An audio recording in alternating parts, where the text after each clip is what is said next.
Good morning, good morning, good morning. Welcome to another Adventures in Truth livecast. My name is Jim Kaysen. I am the host of the show. Welcome to the show. We got a great show for you today. We're going to be talking about artificial intelligence, and it's kind of a strange topic for me.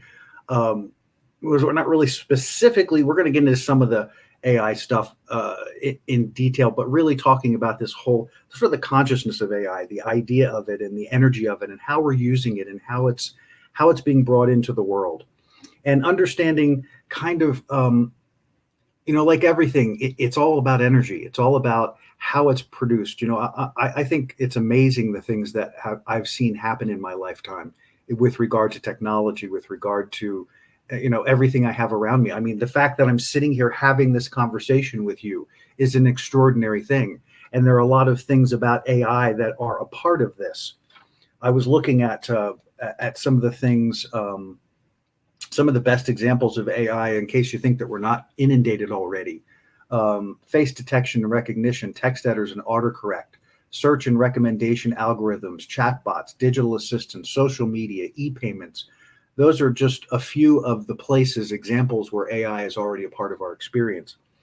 So I'm excited today to have Peter Jennings back on the show with me, an amazing author and incredible human being who I'll give you some more information about him in just a sec.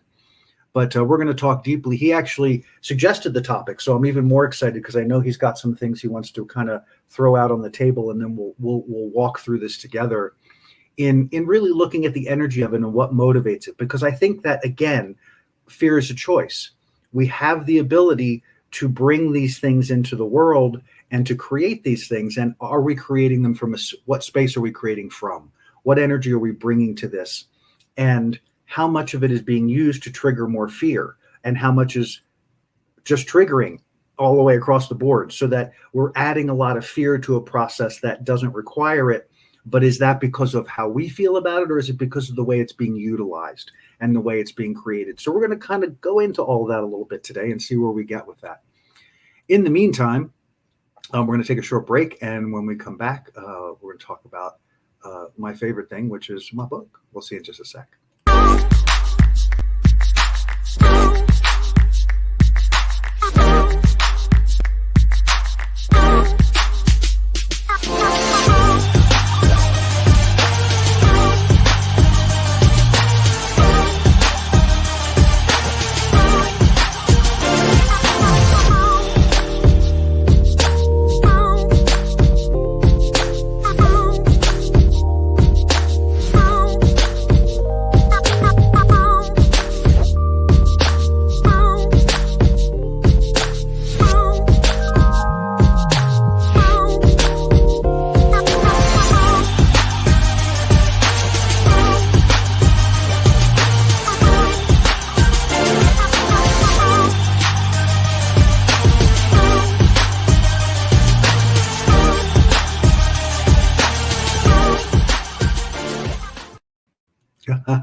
fearisachoicebook.com.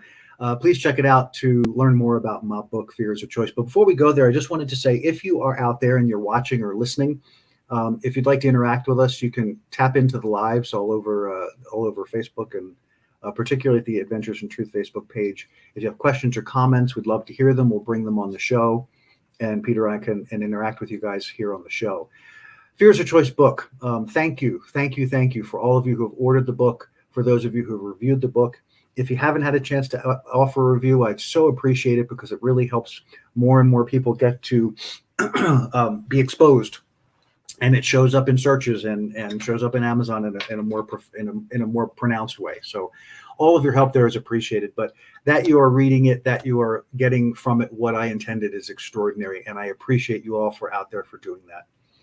Fear is a Choice is really about changing our relationship with fear. It's about how we move into the world and how we move into our lives in a way that is from an opportunity-based experience and not a fear-based consciousness. And this book helps you to migrate through that, to see the evolution of fear in the human experience, to see how we've adopted that and how we pick up that mantle as we become more aware of our own world, and then how we can change that relationship so that we're not living in a dumbed down experience, because really that's what fear does for us. It dumbs down the brilliance of all that we are. So www.fearsachoicebook.com. Check it out. All the order links are there to Amazon and Barnes & Noble and IndieBound and all that good stuff. And again, thank you. And again, pick it up. We'll talk to you. We'll see you on the other side of the break.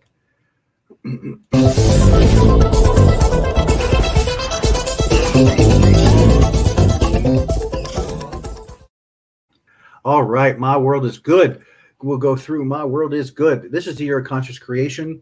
We are already, can you believe we are already at the end of July? This has been an extraordinary year so far. And My World is Good for me has been a big part of helping to evolve this idea of let's change our relationship with fear. Let's change the relationship with all the fear mongering and all of the nonsense that's out in the outside world. And remember that the things that we focus into, the things that we are perceiving in the reality that we see, is simply a reflection of the beliefs, ideas, and concepts that we hold about ourselves and our world and our interaction in the world and our relationships and all of that stuff. So My World is Good is about a conscious focus into creating a positive change in your world, because I believe we are 7.5 billion unique worlds that are inhabiting this planet. And that uniqueness is important, because remember, you are the only one who can live your life. You're the only one who can change your life. You're the only one who can create your life. So because that is the case, and I know I hear the noise, oh, but what about this and what about that? It still requires your consent energetically. It still requires you to participate. And participation can be conscious or unconscious. Participation can be active or inactive, remember? So My World is Good is a way to step in a neutral, positive way that builds an energy within your world that can harmonize us as we each are within our world. So as My World is Good, My World is Good, and it builds and strengthens. And as you do the same, and you do the same, and you do the same, as we come together, we harmonize, we build this powerful energy of seeing the goodness in the world. And then we create a powerful tipping point by doing so. That tipping point is the influence into what I call the mass consciousness. It is the influence into that body of energy that we all contribute to on a daily basis. And the more we can bring goodness to that, the more we can shift this negative kind of focused experience. And so My World is Good is easy. It doesn't require anything but your energy and your focus and attention. My World is Good. My World is Good. Take it in, feel it, breathe it, speak it, and then feel it some more. And I guarantee you will begin to see change immediately and rapidly when you can do that, because when you tune into the goodness in your life, you will begin to see it all over the place. Remember, perception, perception, perception. So change that perception. Let's put My World is Good in front and then see what you perceive as a result of that. It will blow your mind. My World is Good. Thank you for being part of it. Thank you for continuing it. Love to hear your stories. So please, as you see the posts around, don't be afraid. Write something down. Share an experience that you had. Let us know how your life is changing as a result of it. I appreciate you. And we're going to get on the other side of the break now. And we're going to bring in Peter and have a great conversation about AI. And we'll be right back.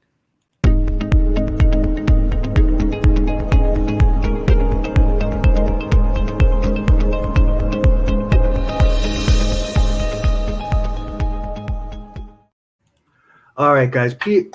Artificial intelligence, man's need to understand. Give me just a second here. I want to share with you some information about Peter before we begin. All right.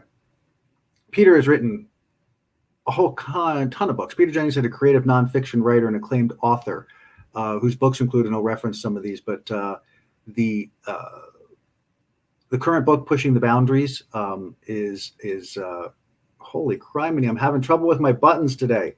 That's a surprise, isn't it? We're up here. It is Pushing the Boundaries, and we're going to talk with him about that in just a second. So Peter, prior to turning to writing full-time, Peter spent a career in corporate communications, running agencies, handling marketing, advertising, branding, public relations, and and the production of multimedia content, including videos, websites, and social media elements. Clients include hundreds of top-ranked businesses in all types and sizes, from McDonald's, Procter & Gamble, RBC, IBM, Coca-Cola, and as well as niche startups. So following an education in Upper Canada College, he attended Trinity College, University of Toronto, and worked at the campus radio station. And he's been a guest lecturer on marketing at Centennial College and at the Government of Ontario Self-Employment Assistance Program.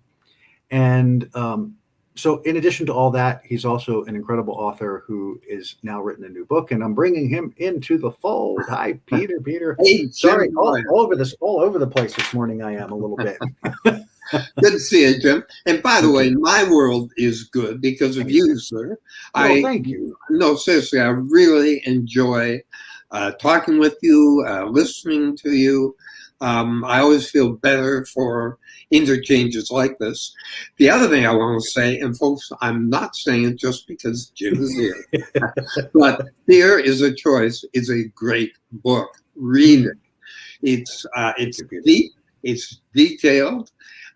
Jim is a great writer, even though he didn't feel he should be writing books. He does write well. And it's a great book. It really is, Jim. Thank you. I've written a book on happiness. I believe happiness is a choice. Yes. So just as happiness is a choice, so is fear. And we'll probably get into that because I got to tell you, I'm expressing a little bit of fear about AI. But yes, let's dive right in. We got. We'll dive in. Okay. Well, let me get us into it. I've been reading a book by a guy by the name of Yuval Noah Harari, which is called 21 Lessons for the 21st Century.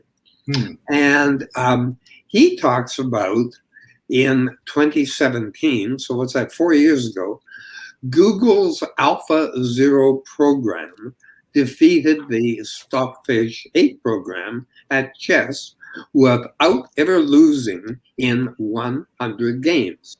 Now, what's important about this? Stockfish 8, I didn't know this, but it was the world's leading computer chess program with literally centuries of chess moves burned into its database. It would calculate 70 million chess positions every second. AlphaZero, on the other hand, had none of that. It used only the latest machine learning AI principles, and it learned how to play chess and defeat the Stockfish 8 in 4 hours. And here's the important thing, with no humans at all. And that's pretty impressive, but I got to tell you, I found it a little scary because, Jim, you said, and we've talked about this, are we able to create intelligence when we ignore the realities of our world and our universe? There's an awful lot of stuff going on right now, particularly in an era of COVID, the pandemic. Yeah. And I don't know how you're doing in Colorado. We're actually doing pretty well here in Ontario, where I live in Canada. But should we be worried about AI, or should we be worried about fixing some of the problems we have? Yeah, and yeah, the idea of artificial intelligence. We were talking about this a little bit. The definition is a little weird. I mean, the title is a little weird in and of itself. Yeah. But to your point is where are we going with this? Is this just an exercise in ego? Is this just an exercise in people wanting to show that they can demonstrate. I'm not sure what the demonstration is. You said something that sparked something, and then I lost it, about the idea of how it's created and why it's created, and what is the end game. Well, part of the end game we're looking at, as I talked about in the beginning, the fact that we're sitting here doing this is in some form due to artificial intelligence. Yes. And the building of that. So it's like so many things in our world where there's this sort of double-edged sword where you say, wow, technology is, look at what I can do with it.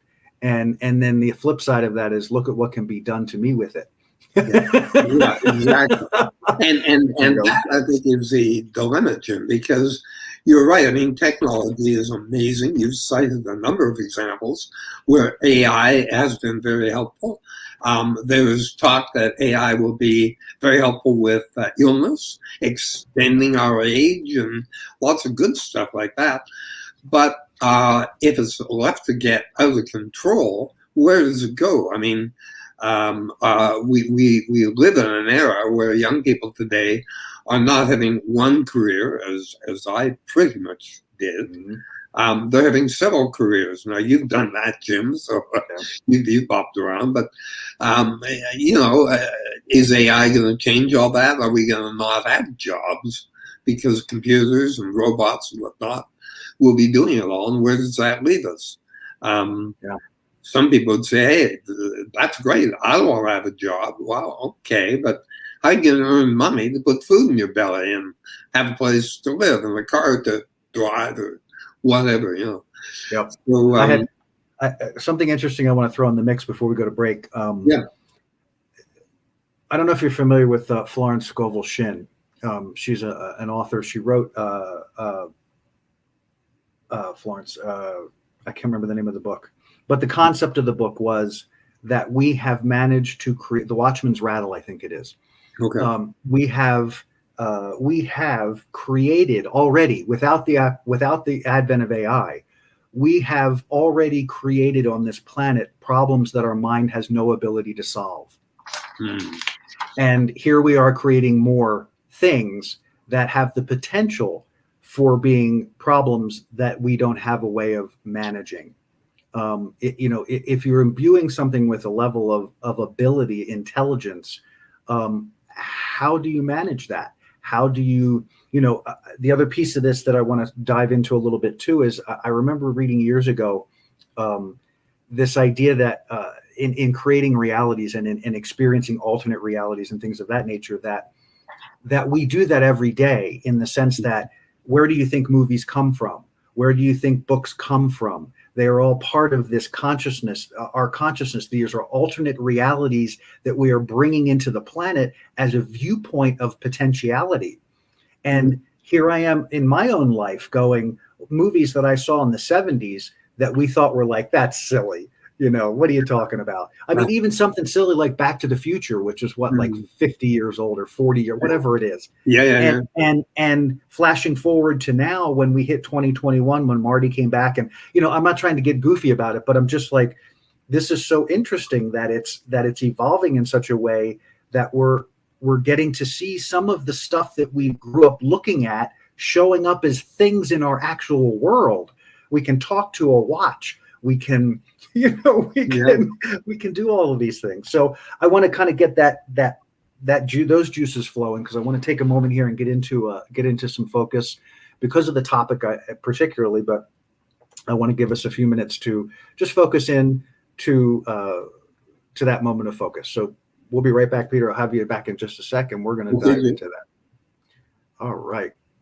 And taking that moment of focus. So at the beginning of every show, after we dive into the topic for a minute, I love to then bring our energy together. Where two or more are gathered, all of us together, contributing our energy to this topic just helps to evolve it, helps us to go deeper into that process. So what I'd like you to do is begin by breathing in through the nose and out through the mouth. And just let yourself rest into this space where you are right now in this moment. And as you breathe, become aware of your breath. And what I mean by that is just focus on how you breathe when you breathe. As you take that inhale through the nose, where do you feel it in your body? Do you feel it in the top of your chest? Do you feel it in your belly? Do you feel it in your back? Where do you feel your breath? Where do you experience it? as you inhale through the nose and exhale from the mouth. Just begin to focus into the breath, bringing your awareness into your heart, into the center of your chest, as you breathe in through the nose and out through the mouth. Remember that breath is the cornerstone, is the foundation of the human life experience, right? Breath is what keeps us animated. Breath is what keeps this body alive. And in my life, breath is about learning how to manage energy, because this is prana, this is chi, this is life force that we take in every moment of every day to keep this whole apparatus going and to keep this energy, this beautiful energy that we are, to keep it evolving and moving. But being on the planet, we use breath. Breath is what connects us to our energy. Breath is what connects us to the energy of the planet, to the energy of ourselves, to the energy of our life experience. So as you're breathing in through the nose and out through the mouth, just become centered and powerfully focused into your heart, into the center of your chest. And as you breathe in through the nose and out through the mouth, I want you to consciously emanate the energy of love. I just want you to command, I emanate. I choose to emanate and radiate the energy of pure love from the center of my heart, from the center of my being, my spark of the divine. I emanate and radiate the energy of pure love. And that pure love is illuminated by the light of loving kindness.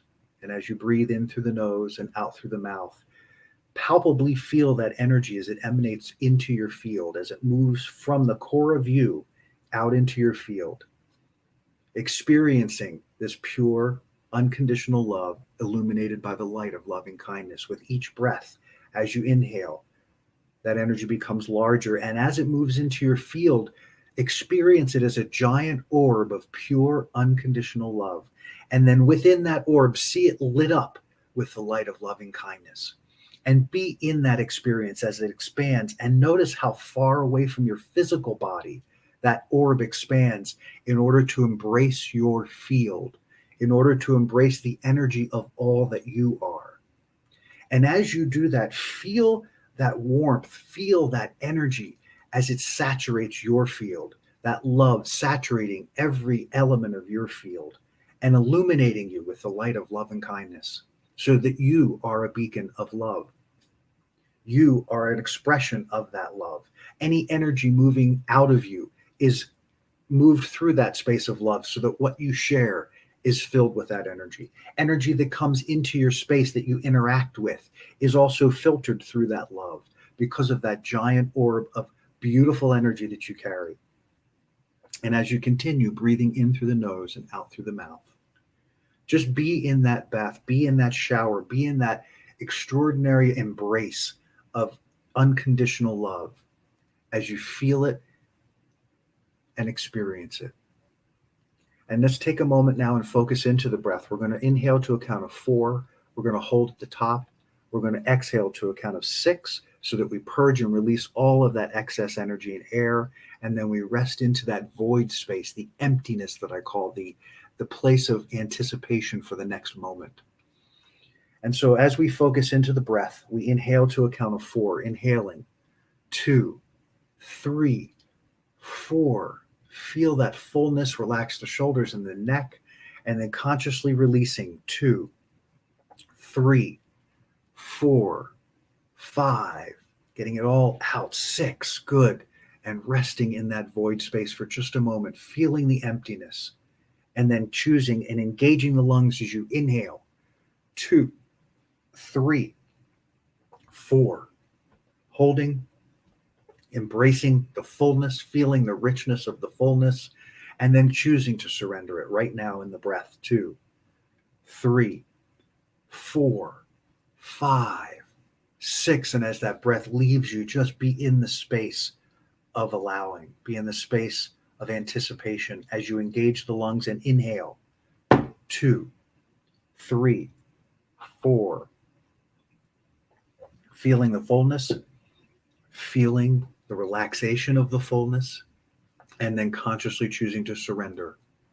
2, 3, 4, 5, 6.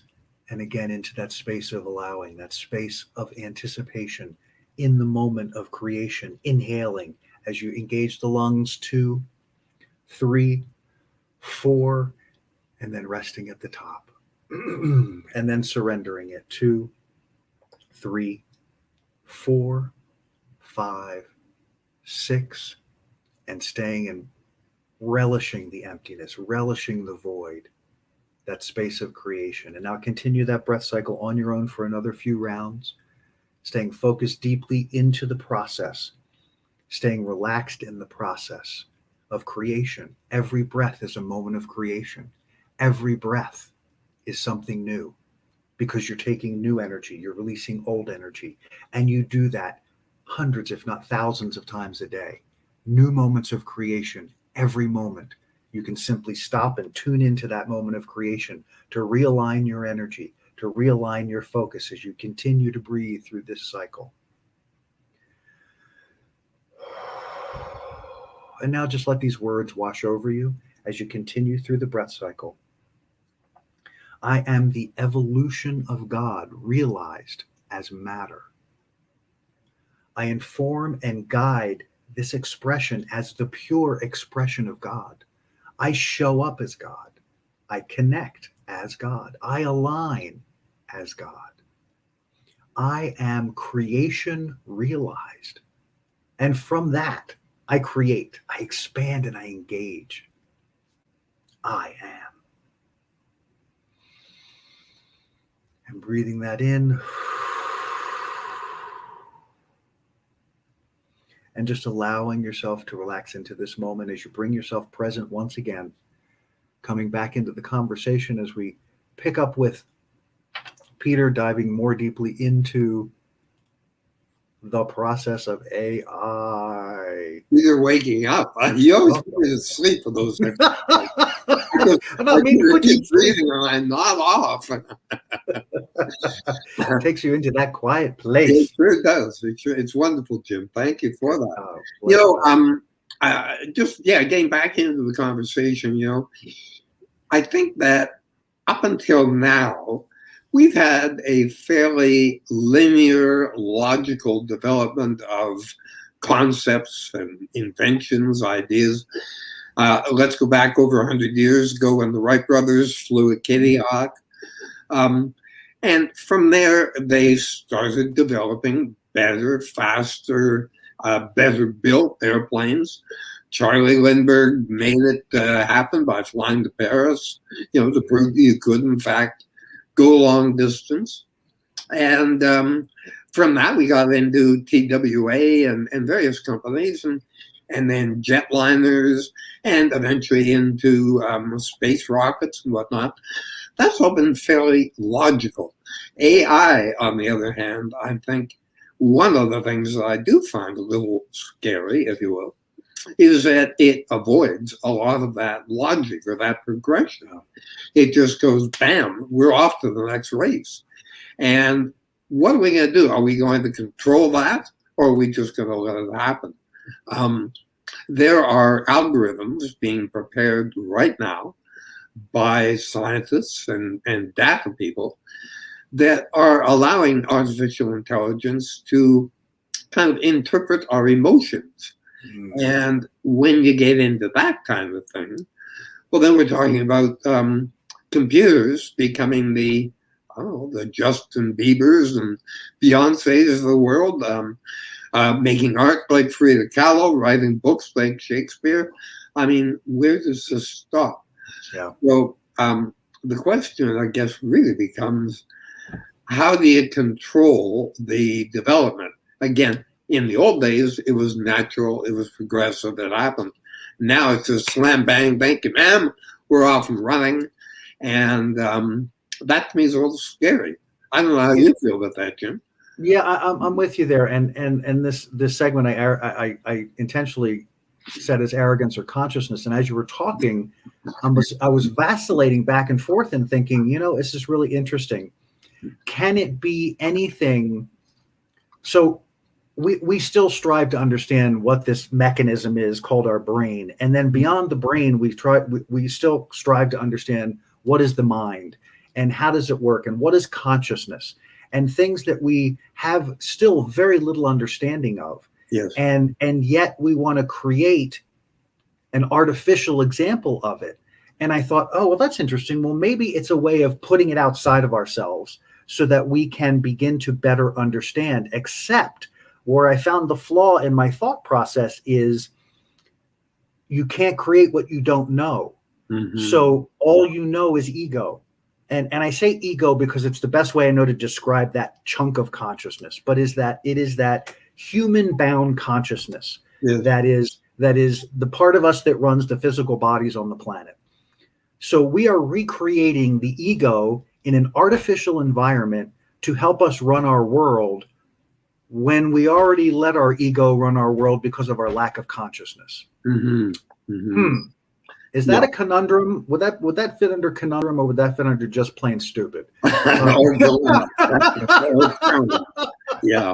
Well, and I gotta tell you, I have a problem with the whole nomenclature around AI, artificial intelligence. I mean, artificial. Come on, what's artificial? It's fake. It's bogus. It's unreal. And intelligence really is I think a human quality of brilliance and perception, understanding, agility. I think really we should be talking about maybe a computer brain rather than artificial intelligence. Now, I don't expect Peter Jennings is going to rewrite the lingo that's become accepted, but I do have a problem with AI. I don't think it's a good verb. There we are.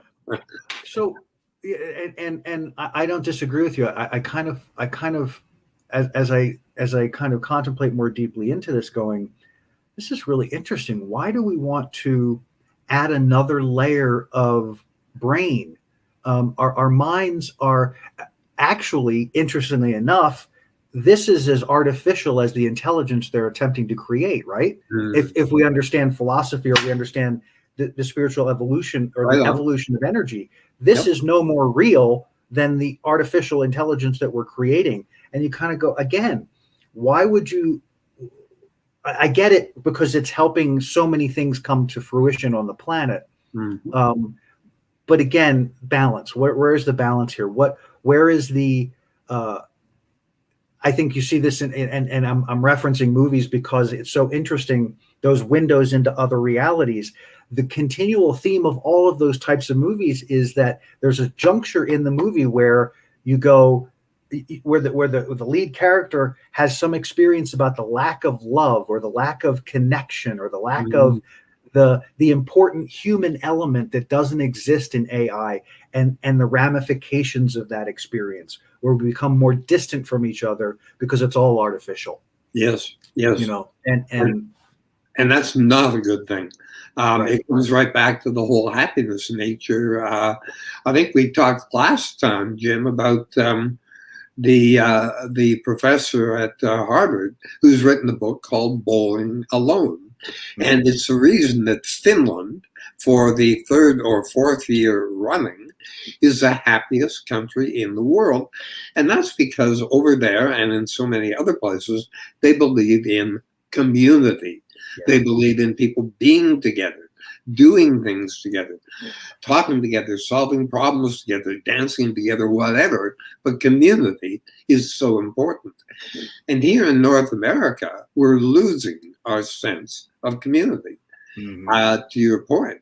And if we're going to try and replace it with computers, well, I don't think so. And the other issue becomes, how do you tell a scientist or a data processing expert to kind of slow down or back off? I mean, these guys are in the business of taking computers and getting them to do more. And Jim, as you pointed out, that can be good, because we've got lots of AI recognition that's doing great things for us. And if it ends up enhancing our lives by extending our lives, or getting rid of illnesses and that sort of thing, that's marvelous. But if it starts taking over our arts, and, as I said, singing better than Beyonce, that's not good. I don't want to hear a computer do that.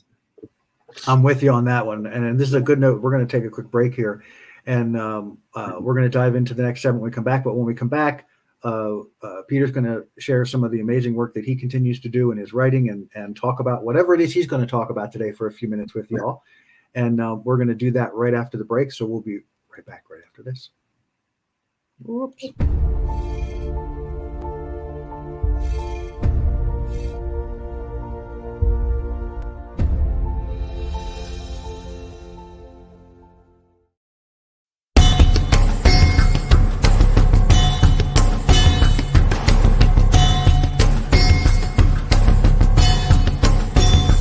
Science of transformation method, and I can't tell you the difference that it's made in my life.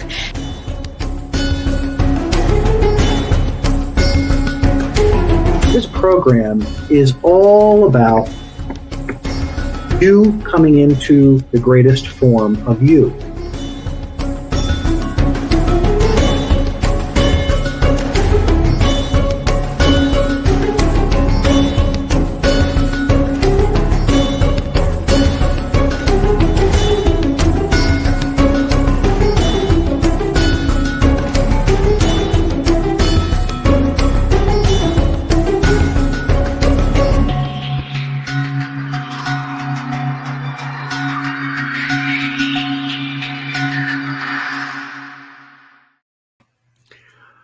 Guys, you need some assistance. You need help changing your relationship with fear. That is what my entire platform is about. And I would love to work with you. I'd love to be able to help you to navigate through all the places that you've anchored your experience down into fear, and helping you to reframe your experience, helping you to release those anchors and to completely reframe your world so that you can begin to move forward to achieve and experience the things that you are looking to experience in your life. Again, remember that in a fear-based consciousness, we're in a very limited viewpoint. And what I do with my work in working with you is to break that down, to open up to the potentials and opportunity that are available to you so that you can begin to embrace those potentialities and see where they lead. And when you're in fear, they're not available to you. You've dumbed down your experience. And what I can do, what I do in my working with my program is to help you reestablish the connection to that larger part of yourself, but to remember who you are and to take you into being able to apply that practically in the world today so that you are able to navigate this world in a way that is unlike any place you've been before, because you're experiencing yourself in a newly empowered, newly enlivened way that takes you to the places that you always wanted to go. So check it out. Head up to the website, www.thesciencetransformation.com. You can book a free introductory session with me. We can chat about what you're looking for and how I might best be able to serve, and also doing some introductory packages. So check it out, and we'll be right back with some more fun with Peter. Or actually, we don't have to go right away. We can come right back and bring Peter in. I forget. My buttons do amazing things with this AI thing. Jim, I should just add, when you're talking about fear, Jack Canfield, who is the co-author of the incredibly successful Chicken Soup for the Soul series, Jack wrote the foreword for my newest book, Pushing the Boundaries. And in his foreword, he says, the biggest thing that holds us back is fear. And he's quite right. And he makes the case, if you can overcome that fear of change, then you can really accelerate your life. Absolutely. So he's with you all the way on that one, my friend. All right, Peter, here you go. Okay. Say hi to the people. Hi to the people. Thank you, Jim. You're very kind to give me this moment. I am an author of 8 nonfiction books, one of which is for kids. And I'm going to be bringing out later this year, or my publisher is, a book that I self-published a few years ago called Why Being Happy Matters. Well, we're retitling it A Guide to Happiness, and it's going to be updated. And anyway, there'll be more about that. But the book I'm really pumped about at the moment is the one I just referenced, Pushing the Boundaries, How to Get More Out of Life. I write books to hopefully inspire my readers, my followers, to enhance their own lives. And in Pushing the Boundaries, what I've done is interviewed 32 people from around the world, many of them well known, who explain how they managed to overcome fear, how they managed to think outside the box, color outside the lines, and go where most of us simply would not go to move ahead. We're talking people like Nick Wallenda. I spent a fascinating afternoon with Nick at his residence in Sarasota, Florida. He's the guy who walked across Niagara Falls and the Grand Canyon on the tightrope. And you know what? Nick told me he has never in his life felt fear. Now, can you imagine that? Walking with a tightrope over the Grand Canyon or Niagara Falls and having no fear. But he explains how he feels, and it's quite fascinating. I learned actually earlier today, to my sadness, that one of the people I profiled, a man by the name of Terry Jaye, has passed away. Terry fought every kind of cancer you can imagine that assaulted his body. He fought this for 10 years. He lived in the province of New Brunswick here in Canada. And he went to Montreal and Toronto and even down to Los Angeles to try to overcome this disease. Unfortunately, it took him not too long ago, but his spirit and his inspiration to move ahead and not throw in the towel is really heartwarming. Anyway, there are 32 people in the book, and I'm already getting great feedback from readers who indeed do find it inspirational. I believe it's a game changer.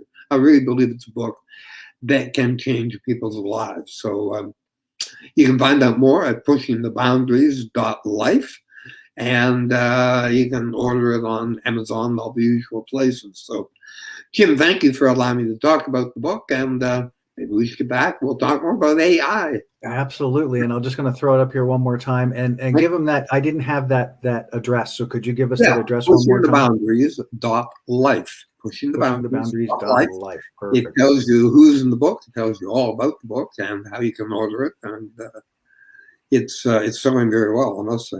Excellent. Good to hear. Pushing the Boundaries. There it is on the screen. And you can find out more about Peter at peterjennings.me or .me. Right. And I think you have all your information about all the various books you have there. I do, yeah. And excellent. All right. Indeed. So yeah, AI. I mean, I think, and Jim, you brought this up earlier. I think one of the things we have to be careful about here is we haven't really solved many of our problems on Earth.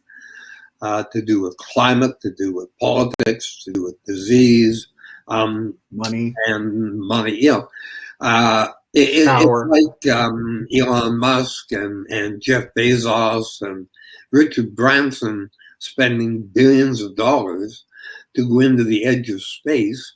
Okay, I guess you need guys like that. I mean, I suppose the Wright brothers didn't have billions, but they had enough money to build a plane and fly it. So, yeah, you need human beings involved. You should have business involved, not leave it all up to government.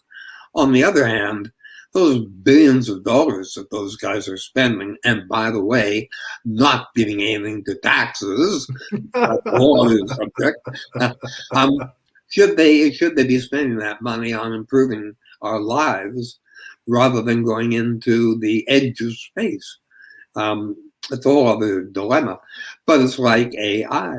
We have so much work that we could be and should be doing here on Earth to improve things. Why are we even considering having computers run things when we should be running them ourselves? We should be running computers, not the other way around.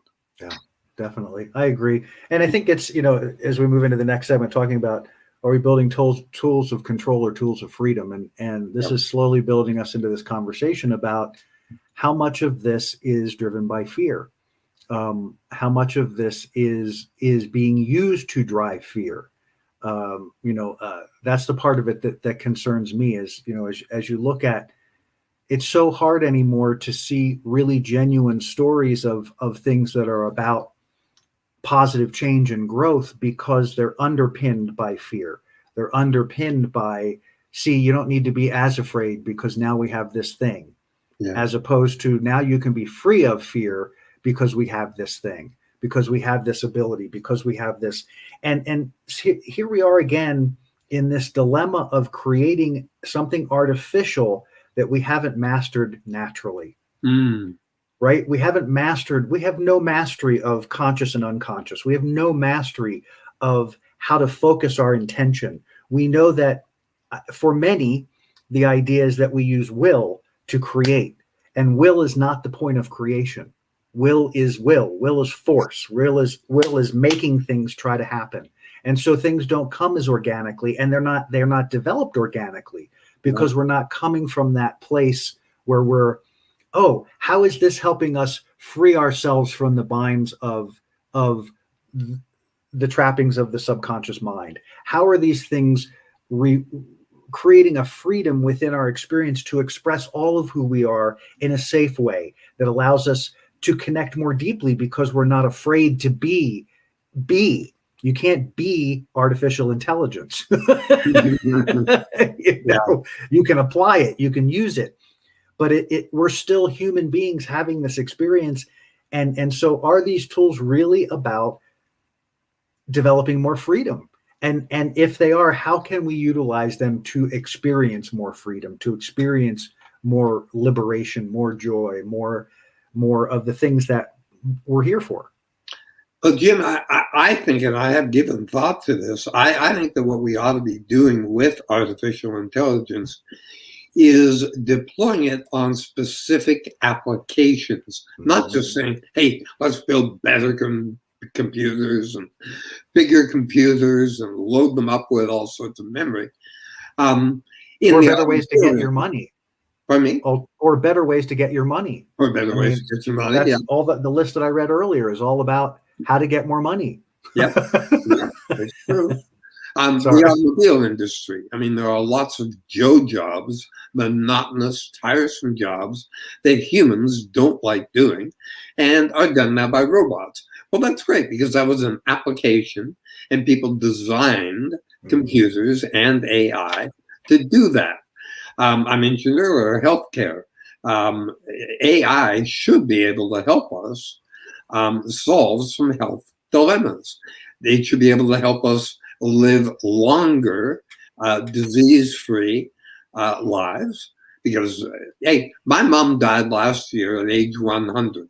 She always said I had her genes, so I've been fairly flippant by saying, great, I'm going to hang into 110. And I'd like to, but I'd like to have my synapses working, thank you very much, rather than be sitting, in the corner eating pablum. So I think what we want to do is use AI on an application basis. We got a problem. Can AI solve it? Great. Let's get all these brilliant scientists and data processing geniuses. And guys, here's the problem. Go fix it. Let's work on applications rather than just building AI to the point where I think it is scary. If it's solving problems, if it's working on specific applications, great. That to me is getting back to what I was describing before, Jim, is more of a natural evolution as opposed to just, wow, let's go. Yeah. Yep. And what you triggered for me was this idea of service to, in service to, that as a human, we want, see, this is why it's so fascinating to me. Consciousness, ultimately, anywhere you read in Eastern philosophy is all about the mind becoming of service to the soul, the mind becoming of service to the greater expression of who we are. So same thing here. If you're going to use artificial intelligence, then make it so that it is of service to the greater, larger picture, not another version of a mind out of control. Right. Or a mind that, so now we know we can control mind because we can control how it does these things. Well, if we can control it here, why aren't we controlling it here inside us? If you can manufacture a way to control the mind outside of the body, this fake thing, then why are we not learning how to do that? Again, from the perspective of connection and building a better planet, and all the things you mentioned earlier, climate change and all that stuff. It's all significant and important. So as we come to our final segment, one of the things that strikes me about this is I was thinking in terms of creation and creating positive things. And then I realized, fear-based consciousness creates too. You are continually creating, whether you are unconscious, whether you're conscious, whatever it is, we're in creation all the time. And so fear-based consciousness creates. So there is no argument there. Yes, you do create, but are you creating what you really want? Are you creating something of value? Are you creating something that moves the needle for the human experience forward into deeper connection, deeper love, deeper understanding, deeper awareness of our place in the universe, so to speak? Yeah, that's a toughie. That's a real dilemma. Especially as it pertains to AI. You put AI on top of that, and again, it comes down to: do you think the guys, the people, I shouldn't say guys, the people, the scientists, the data processing experts, do you think they're going to be able to back off this development of artificial intelligence to the point you make, Jim, and just say, okay, let's make it work on apps and just move it ahead in more of a logical, progressive standpoint, which we control. And I think that's the whole thing. If we're controlling it, fine. If we're being controlled, that's not fine. That's no good. Yep. And that's really, isn't that the dilemma we live in at this moment? Yeah. We are confronted by fear-based consciousness. And while I hate to bring the energy into the space, it's important to recognize the person who was the previous president continues to beat fear-based consciousness constantly every single day, and people are buying it every single day. It is changing the complexion of our world because we are allowing AI in one form or another to run the experience, and it's becoming, I mean, look at the situation. If you just take a snapshot of our current situations, within the United States particularly, you see this panorama of fear. You see this panorama of nonstop fear-based management, control, do, and all these things that do not give anyone a sense of freedom, do not give anyone a sense. They're thinking it's freedom because it's restriction that's creating the illusion of freedom. Right? It's a restriction, but the thing that you're doing is restricting. You're not expanding. But again, one of the things that you said that struck me was this: it's all part of our evolution. It's here. It's in our world. It's a part of the process of human evolution. And so here we are in this evolution. Do we stop at any point to go, is this the smartest direction? Is this the best direction for who we are? Or is this the best direction for a limited bunch of people who think mind is more important than anything else? Well, I mean, Jim, you brought up politics, so I'll grab that for a second. I think it's sad that so many of the Republicans and Democrats are fighting for their party and fighting to be reelected and this, that, and the other thing. And I want to say, well, and I'm a Canadian, so I don't have a dog in the race. On the other hand, I constantly watch CNN and MSNBC and even watch Fox to see what the other side's doing.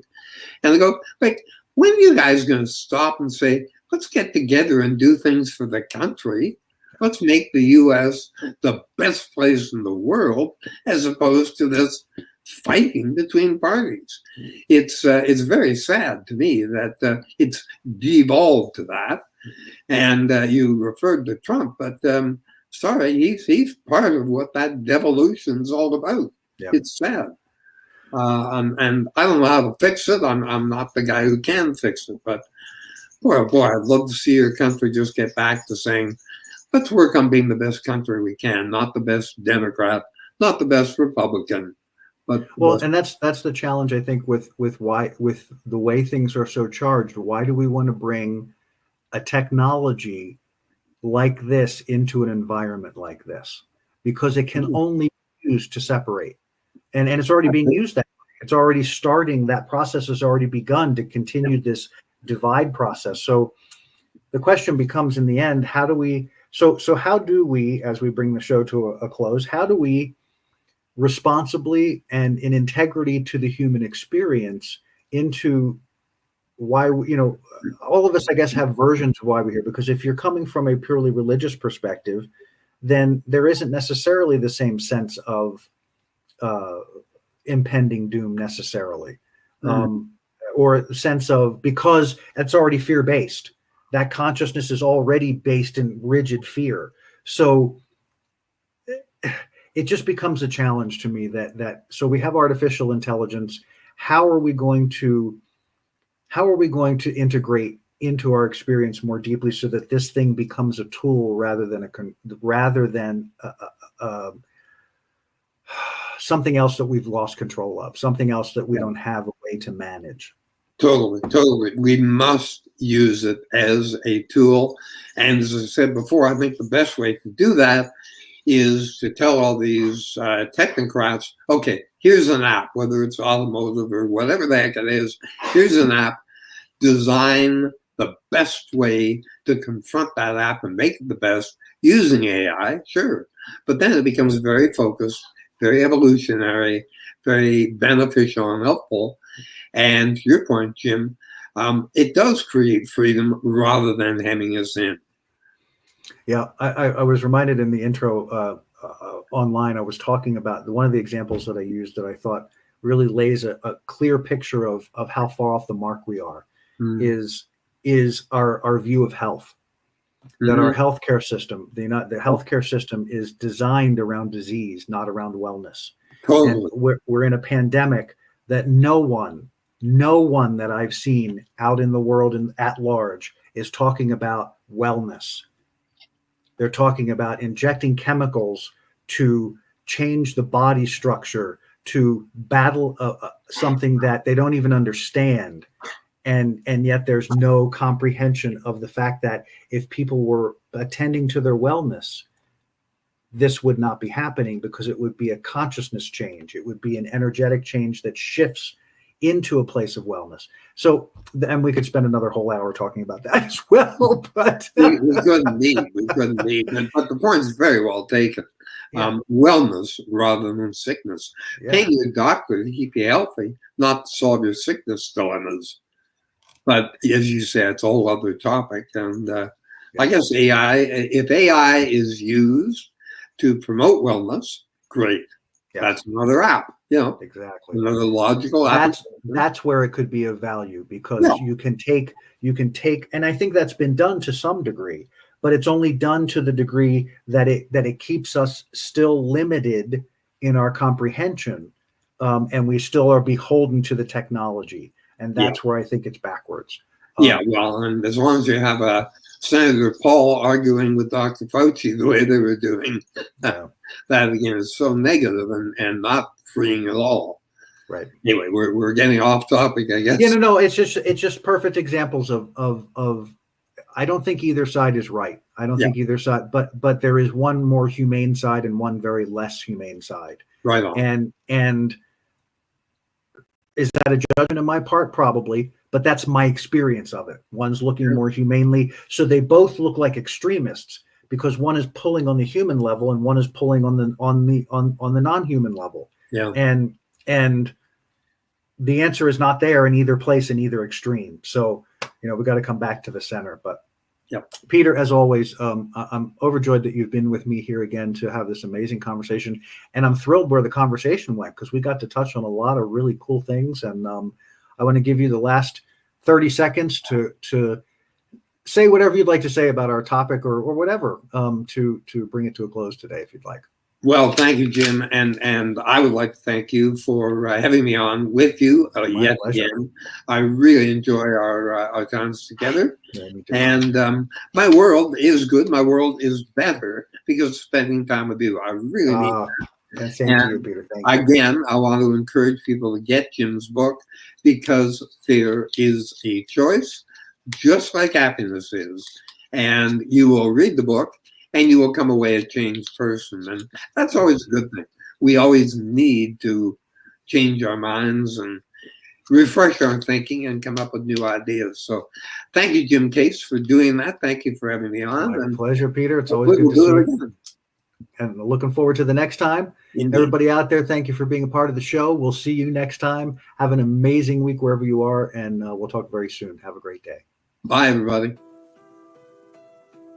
We hope you enjoyed this episode of Adventures in Truth Livecast.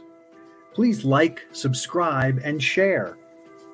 If you'd like to learn more about Jim's book, Fear is a Choice, Unraveling the Illusion of Our Separation from Love, check it out at www.fearisachoicebook.com. Also check out Moments of Truth, a new offering from Adventures in Truth. If you'd like to work with Jim, check out www.thesciencetransformation.com to book a session. Tune in live every Wednesday at 9 a.m. Mountain Standard Time and every Friday, 5 p.m. Mountain Standard Time. Or look for our new releases and podcasts every Monday. Until next time, be well, and we'll see you again on Adventures in Truth Livecast.